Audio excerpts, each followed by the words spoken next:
I could dry these out, but I think it might be too late.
Hi, fresh from the shower, no makeup on. It's mid-afternoon on a beautiful, beautiful weekend, beautiful weather that we're having. And I just feel it's one of those days where I just feel so lucky for the things that I have. And it's so funny because I feel like because I am very interested in Europe and France, and actually we will be going to France, to a different part of France that we've never been to. I get served so much content about people spending a month in Europe and stuff like that. And I would love to do that. It's just not where I am right now in life. And so sometimes I think when we are being fed all kinds of content, we get into that comparison, or we get into that. For me, I can get really jealous or envious of like an experience that someone else is having, and I wish that I could have that experience. I'm in a place right now where I'm so able to see the beauty that I have in my own literal backyard.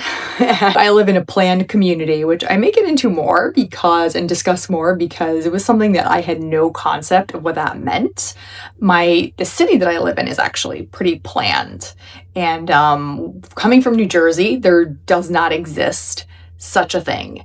And so when I moved to California, that was this really crazy concept. And so I may talk about that a little bit more. But where I live has so much beauty. It's just very different beauty than if you were in Europe at a farmhouse for a month. So I am able to really kind of tune in lately and see all the little ways that beauty is all around me. And one of those ways has been these owls that are in the park right across the street from my house. There's a park that I spend quite a bit of time in, and there's a family of owls. And we in the neighborhood have been able to really delight in watching these owls and getting videos and pictures and really I really keep my distance. I have an amazing zoom on this camera on my phone. I'm obsessed with owls. I'm actually wearing my college ring. I've been wearing my college ring lately because I love a good signet ring. And my school's motto or emblem, I'm actually going to see if I can show you closer, is owls. That was our mascot. And I don't know if this is going to focus on it, but that was our crest. So owls just, I don't know, have a significance for me. So to be able to have that right outside and I don't know, has been this, almost this omen of good things to come when it comes to seeing beauty and appreciating the things that I have right in my neighborhood. These planned communities and neighborhoods get a really bad rap, including from myself before I lived in one, because they call them 50 Shades of Beige because they look a lot alike to someone who doesn't live in one. And so there definitely can be an air of sterility and an air of I'll say it again, 50 Shades of Beige, and it's everything is the same.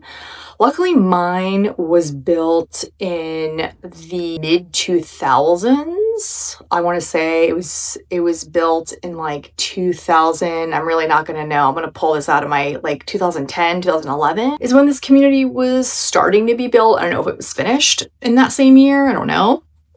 So, and they brought in a lot of mature trees and a lot of mature plants and a lot of things that have also had a lot more time to grow. So I like that I get to be able to share a little bit of my neighborhood and a little bit of the beauty that I find here in these videos to hopefully inspire anyone who may be dreaming of being in Europe or being somewhere else and is seeing content and is really longing for that. And maybe this will, I don't know, shift your mind or shift your perspective to think about what is the beauty that I have right here where I am right now. And that's not to say that you shouldn't be dreaming and maybe even, planning and figuring out how to make that dream of yours happen. So definitely you'll never hear me poo-poo, as my mom says, poo-poo on anyone's dreams or any of the things that you are seeking to have. But I can't wait to share just some of the sweet owl footage with you.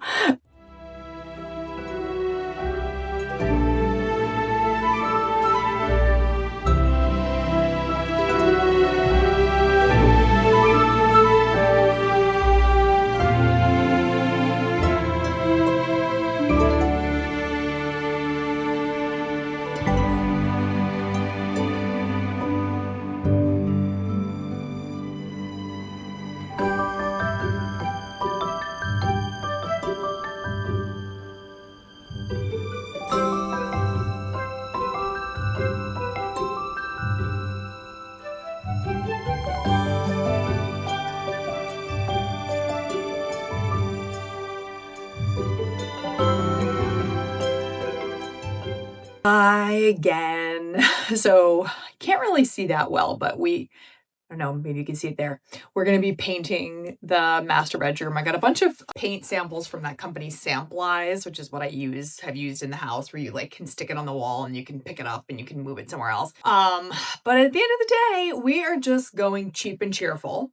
And we are using what we already have, the color that we already use throughout the house downstairs, and we use it in the hallway, and we're going to use it in this bedroom too. It's just amazing. It like never stops rocking my world how different paint looks, the same exact paint from room to room, and it all depends on the lighting of that room. I mean, it's just kind of amazing. A couple of exciting things is that, well, I would say the biggest one is I'm going to be starting piano lessons, and my daughter is starting piano lessons. I picked a place that teaches piano in a very different way than is the way that I learned, and which you could just call a traditional way of teaching piano. The methodology is called the PAYAM method, Payam. And when I took her to her trial lesson, because they do a free trial lesson, I just was like, oh my gosh, I think I want to do this. I think I need this more than I want to. It's almost like I feel like I really need this in my life. And then I had my trial lesson, and I cannot the kind of the emotion and the what it was able to touch inside me and also in my brain in terms of waking up some muscle memory and some parts of my brain that kind of remembered how we play the piano. I just like, I don't even know how to explain it. It's like I could tell how good it was for my brain and soul and heart. It was meditative. If you're a beginner slash, like, you've had experience in childhood a million years ago, now you're an adult, it's a meditative experience. It forces you to be in that moment and not be anywhere else, which if you've seen any of my other vlogs, you know that can be a really big challenge for me. And it's a huge growth area of growth and a place that I need to grow in my life, which is really learning how to slow down and be here in the present moment. So that's another reason why I do these vlogs, is because doing these help me tune in to what is actually going on right now and slow down and be able to share those with you. So that being said, also discovered a new to me author, and I've noticed that if I don't have a good book, something that I'm excited about beyond it's just a quick, easy read, it's like I need another level of book. I need the kind of level of book of I'm learning new vocabulary. It's pushing me to think in a different way. It's inviting emotion to come in that maybe I've put put to the side. Sorry, I'm getting like text messages right now from my colleagues on our Teams chat. So sorry. I'm gonna go grab the book. So this is the book, the second book that's the accompaniment to the book that I started with. So it's the author is Lily King, and I mean this was a read with Jenna on the Today Show thing. Okay, so this is not an undiscovered author. I read her book, I think, in 2 nights. The one that is an accompaniment to this one. The one I read first was called Heart the Lover. This one is Writers and Lovers. And then my sister told me that she has several of her other books and loves this author. So I'm going to read you the back so that you know a little bit of a flavor of what it's about. Blindsided by her mother's sudden death and wrecked by a recent love affair, which is what the first book that I told you, Heart the Lover, is about that.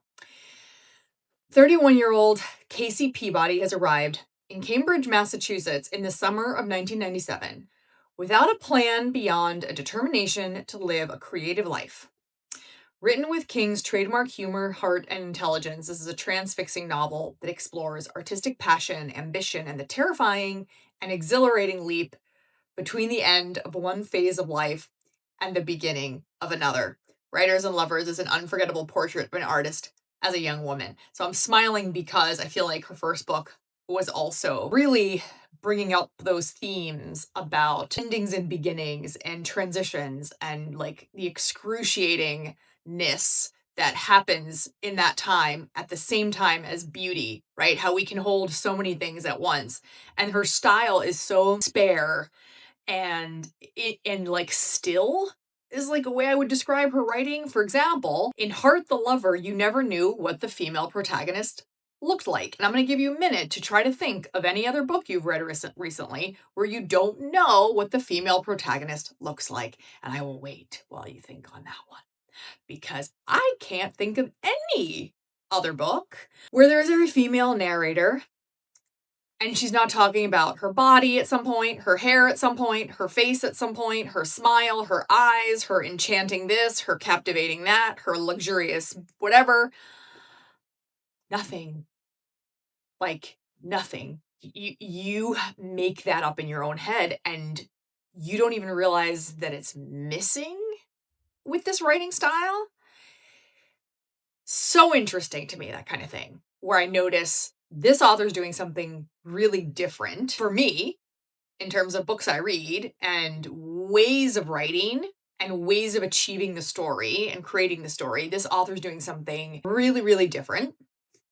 So love that. It has been a really rough several days in multiple ways.